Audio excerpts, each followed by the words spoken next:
Olá a todas e todos, me chamo Ana Deise Rafaela Penhoff, sou doutoranda em Letras pela Universidade Estadual do Oeste do Paraná, formada em Filosofia e mestre em Letras pela mesma instituição. Sou orientada pela professora doutora Daniele Assunção Garcia e hoje vou apresentar o trabalho intitulado Filósofas na Idade Média, a resistência de Hildegarda de Bingen e Christine de Pizan. Neste trabalho, propomos a reflexão sobre como filósofas da Idade Média resistiram e produziram conhecimento filosófico durante um dos períodos em que as mulheres mais foram subjugadas, enclausuradas, condenadas como pecadoras e mortas. Consideramos o medievo ocidental, as memórias que compõem dizeres sobre esse período e a formação imaginária sobre as mulheres e a posição destas nesse contexto. Os nossos objetivos são problematizar o contexto histórico das filósofas da Idade Média e analisar os dizeres em recortes de textos preservados de Hildegarda e Christine de Pizan.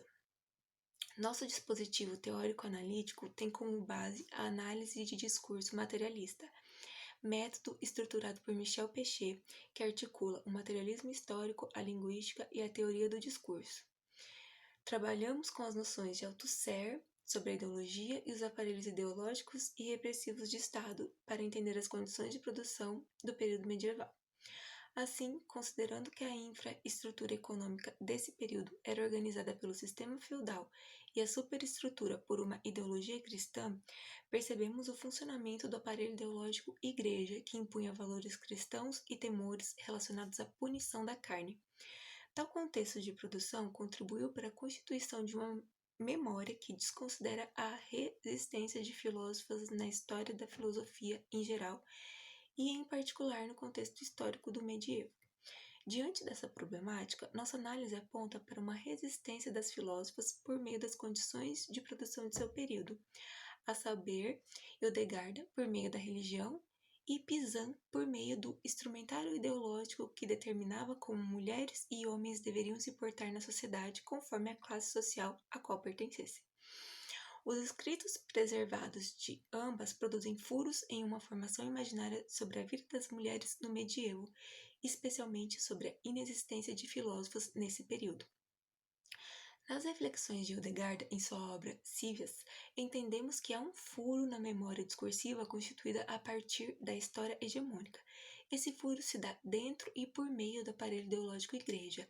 Dentro porque Hildegarda era monja, e por meio dele, pois, graças ao controle do aparelho ideológico igreja, Hildegarda, enquanto líder religiosa, teve suas reflexões e interpretações divinas aceitas e conservadas.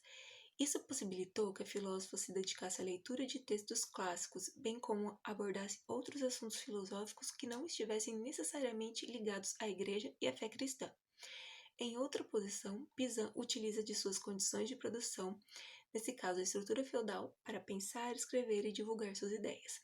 No texto O Espelho de Cristina, a filósofa compôs um material sobre como as mulheres deveriam se comportar para sobreviverem mais facilmente, isto é, evitando a extrema violência que eram submetidas, dadas as condições de classe que lhes eram impostas.